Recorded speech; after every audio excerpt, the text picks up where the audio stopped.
নম্বর হাদিস। রিফ্লেকশন বা তাদাব্বুর হলো এই সূরার 7 নম্বর আয়াতে দুনিয়ার অধিকাংশ মানুষের অবস্থা বর্ণনা করা হয়েছে। তারা জানে কেবল দুনিয়ার জীবনের বাইরের দিকটা, পরকাল সম্পর্কে তার ভীষণ উদাসীন। পরকাল সম্পর্কে তারা ভীষণ উদাসীন। বিষয়টা নিয়ে চিন্তা ভাবনা করলে খুব আশ্চর্যজনক একটা পরিস্থিতি সামনে আসে। দুনিয়ার বিষয় আসলে মানুষের চমৎকার মেধা, তাদের আবিষ্কার পুরো বিশ্বকে চমকে দেওয়া, অথচ এই মানুষগুলি আবার দিনের ক্ষেত্রে সবচেয়ে বোকা। পরকাল সম্পর্কে একেবারেই আলাভোলা। নিজেদের শেষ পরিণতি কি হবে তারা যেন কিছুই বোঝে না। দুনিয়া ও আখিরাত দুটো বিষয়ে তাদের চিন্তায় কত বৈপরীত্য।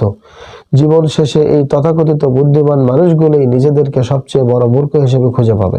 কারণ পুরো পৃথিবীকে আলো ঝলমলে করে তুললেও এরা নিজেরা পড়ে থাকে ঘুমট অন্ধকারে। আপন রবকে না চেনাটাই তো সবচেয়ে বড় মূর্খতা।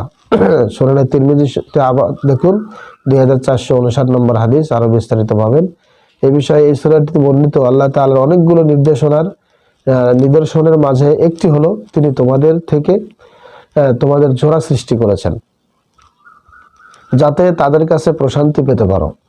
পুরুষ জাতির প্রশান্তির উৎস হিসেবে আল্লাহ সৃষ্টি করেছেন নারী জাতি। এটি একটি বিজ্ঞানময় প্রক্রিয়া, আর এই প্রক্রিয়ার আজ অবধি মানব বংশধারা তাদের সভ্যতা ও সংস্কৃতি টিকে রয়েছে। যদি নারী পুরুষের মধ্যে প্রশান্তি লাভের এই অস্ত্রটুকু না থাকতো তাহলে হয়তো ছাগল ভেড়ার মতো মানুষের বংশধারাও এগিয়ে যেত, নাউজুবিল্লাহ। কিন্তু সভ্যতা সৃষ্টির কোনো উপায় থাকতো না। আল্লাহ নিজের জ্ঞান প্রজ্ঞা অনুসারে মানুষ ও নারীর পুরুষ ও নারীর মাঝে এমন চাহিদা, তৃষ্ণা ও অস্থিরতা সৃষ্টি করে রেখেছেন যে তারা উভয়ে একসাথে মিলেমিশে না থাকলে সুখ শান্তি তারা লাভ করতে পারে না। সমগ্র প্রাণী জগতের মধ্যে কেবল মানুষই সভ্যতা সংস্কৃতি কারিগর হতে পেরেছে শুধু এই বৈশিষ্ট্যের কারণে। দেখুন সহিহ মুসলিমের 1467 নম্বর হাদিস।